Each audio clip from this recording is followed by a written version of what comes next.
We did our prayer of illumination a few minutes ago. And some of the words really struck me as to how close they tie into what we're going to talk about this morning.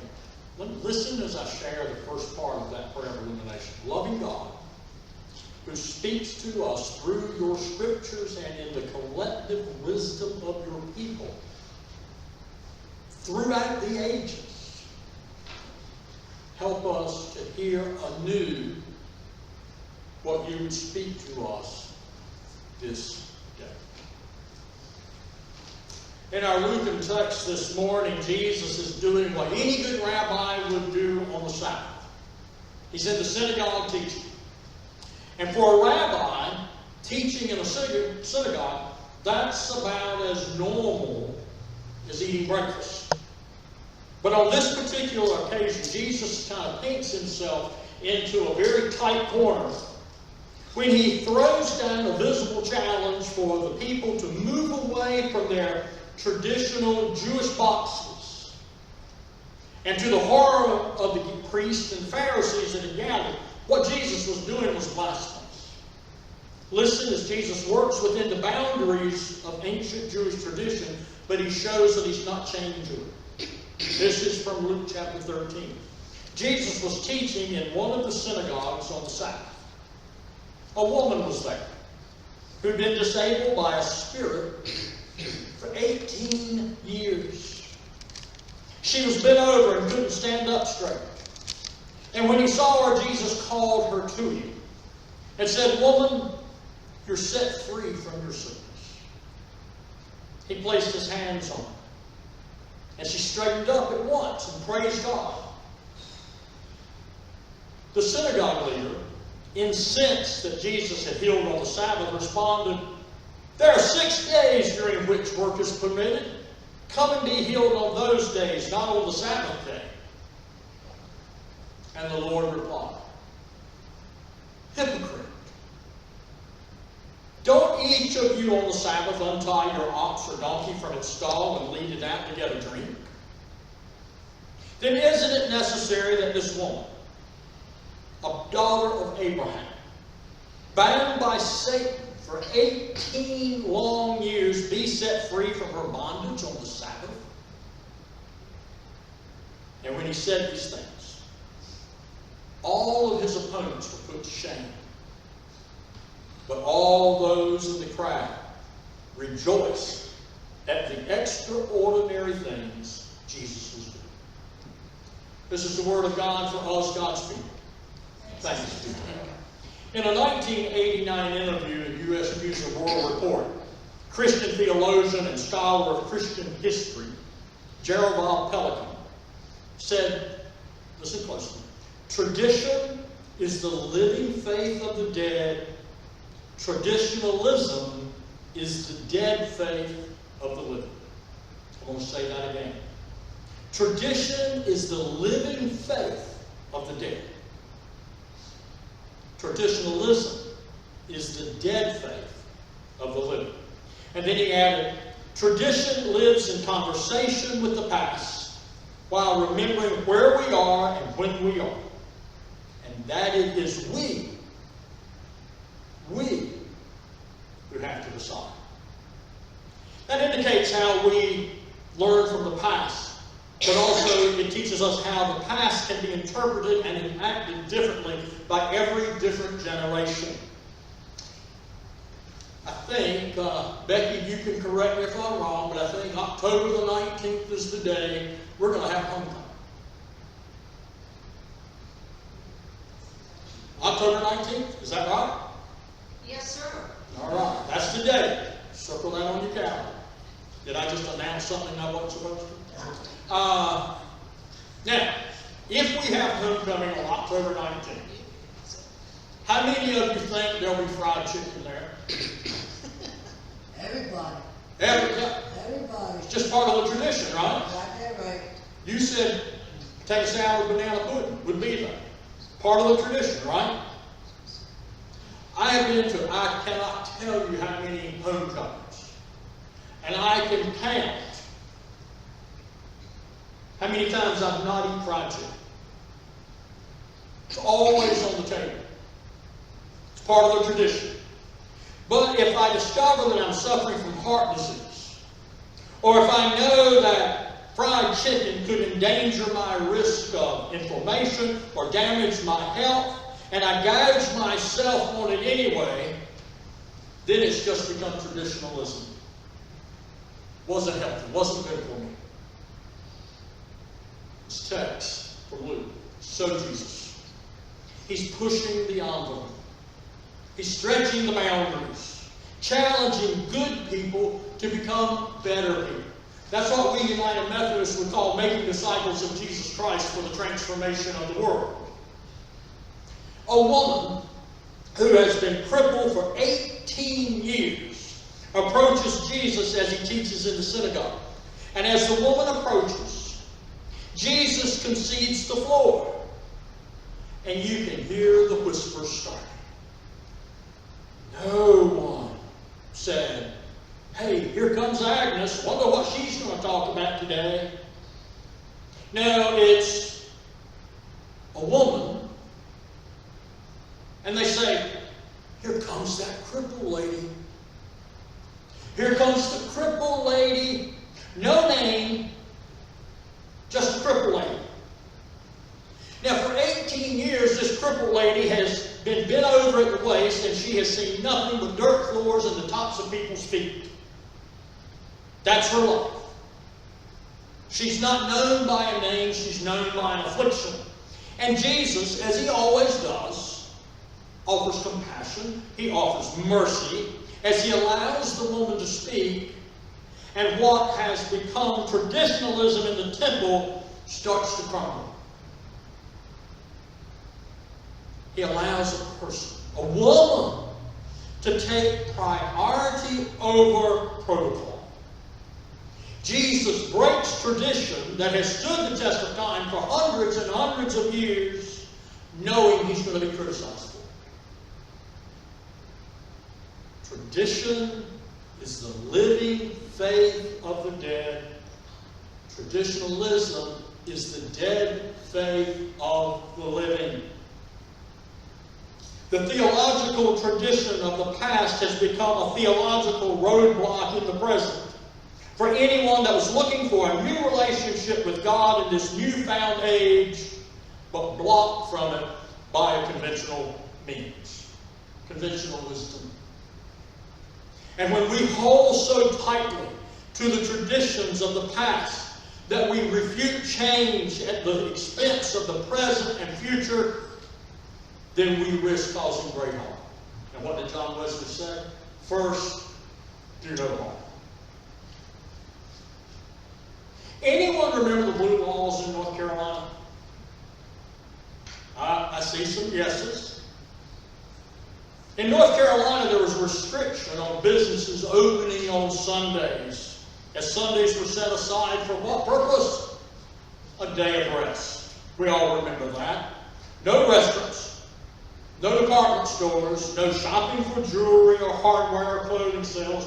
For goodness sake, no alcohol. Now, you might, if you were lucky and were traveling, find a gas station open where you could fill up the gas tank, get a Pepsi, get a crack of Packers, and take the ride on home. But it was very limited.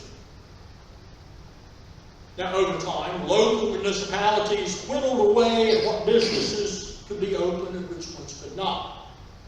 For many North Carolinians, the repeal of blue laws is a welcome sign of progress, as pro-business advocates celebrated the ability to sell and buy certain things on Sundays. Thus, job opportunities were created for people. Profits increased. It lowered our taxes, reduced, which was a good thing. Reduced taxes. We all like that. And finally, in 2017, the final obstacle to blue laws was lifted with the passage of what became known as the brunch bill. Those advances, as you might imagine, sparked division. There was great opposition, mostly from religious groups, who complained while they were waiting for a table in the local restaurant so they could belly up to the buffet, arguing Sunday should strictly be observed as a day of rest. Today, I think an overwhelming percentage of people would probably protest closing those stores. Stores open for consumers on Sunday has now become the tradition. Churches are no different. We have to go through times in our histories where society dictates changes. We've all seen that. We've experienced that in our past. Changes in the racial makeup of our congregations has changed. Female pastors, that has changed. Music, the style of music we use, that has changed. Social media has brought about change. What some Christians mean by tradition is their generational standard of what they believe to be the only way to worship.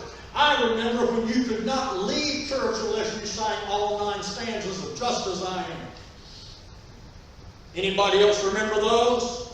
Until someone, hey, you go forward this week. It's your turn. I'll share a story. This was in my not-so-distant past. I started using a creed other than the Apostles' Creed. Hey, the Nicene Creed celebrates 1,700 years this year. And so I thought it'd be nice to use the Nicene Creed. And as I looked in the back of the hymn book, and I don't know if you've gone back around page 881, 882, 883, but you'll find a whole host of other creeds other than the Apostle Creeds. And I was told, we've got to do the Apostles' Creed. That's our tradition. That's what the people know. And I thought to myself, no, that's what the people have memorized. And what they say by rote.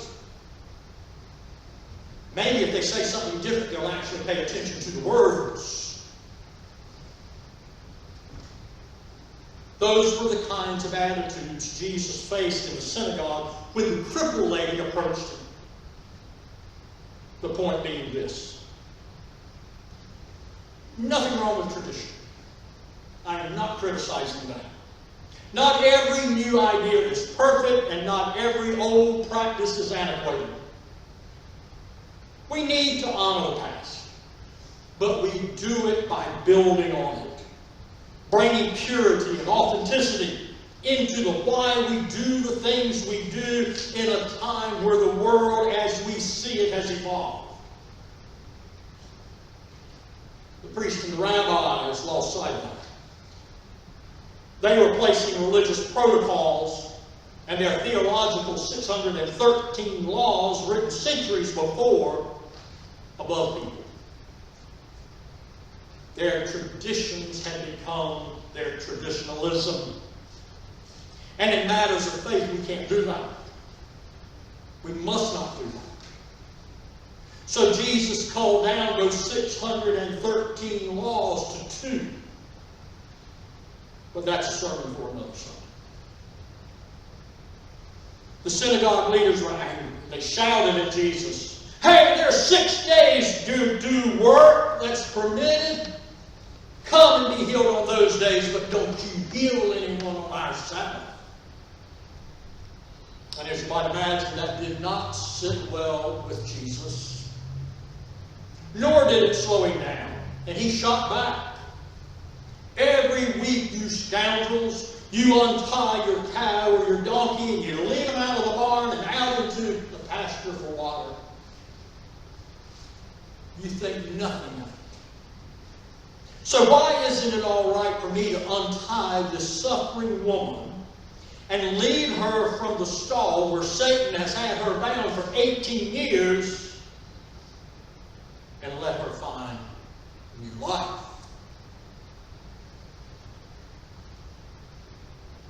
In other words, this poor woman is more important than your wants and your wishes, and yes, even your historic traditions.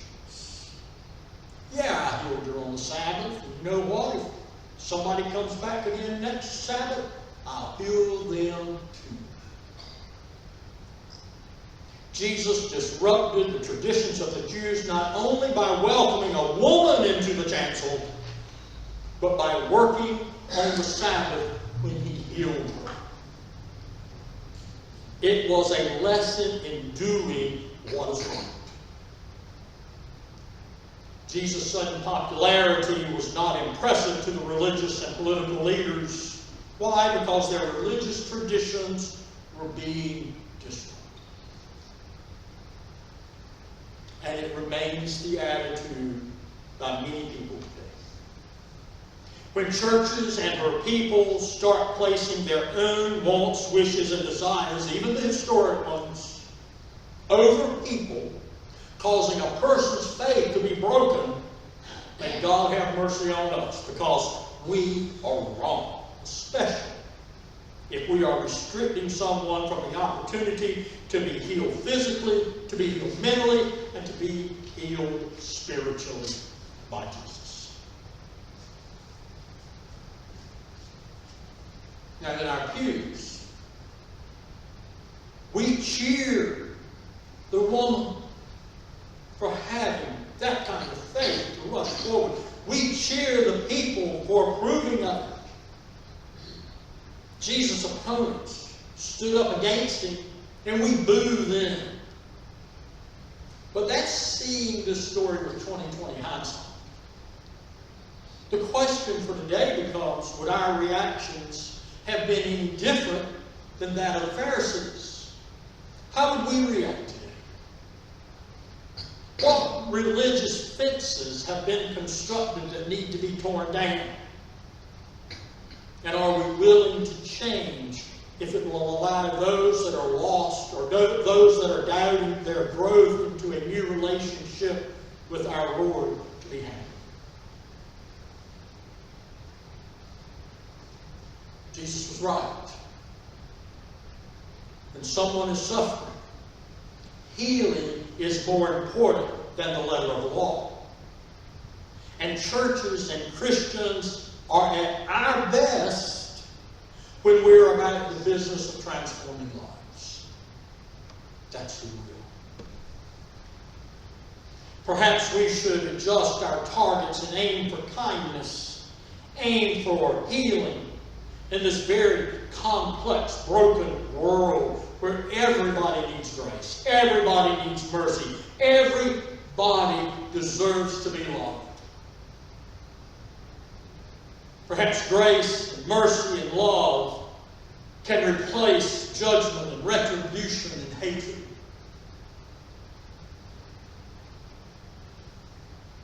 When we notice the person next to us is stooped down, we might take on some of their burdens and lift them up without judging their witness. Perhaps that's the true test. As people of faith, we're called to always place people above all else. People above brokenness and hurt, anger. We're called to offer radical hospitality, not only to all who enter our doors, but to all that live outside our doors. We're to fight messages and tactics and schemes that crush the image of God as we seek to be in relationship with people and God. Otherwise, our hearts become darkened caves where people crawl into them and die. When we learn to love and give of ourselves as freely as Jesus loved and gave of himself, that's the world we want to be a part of. That's when you and I will be set free. As surely as was Agnes, the one the people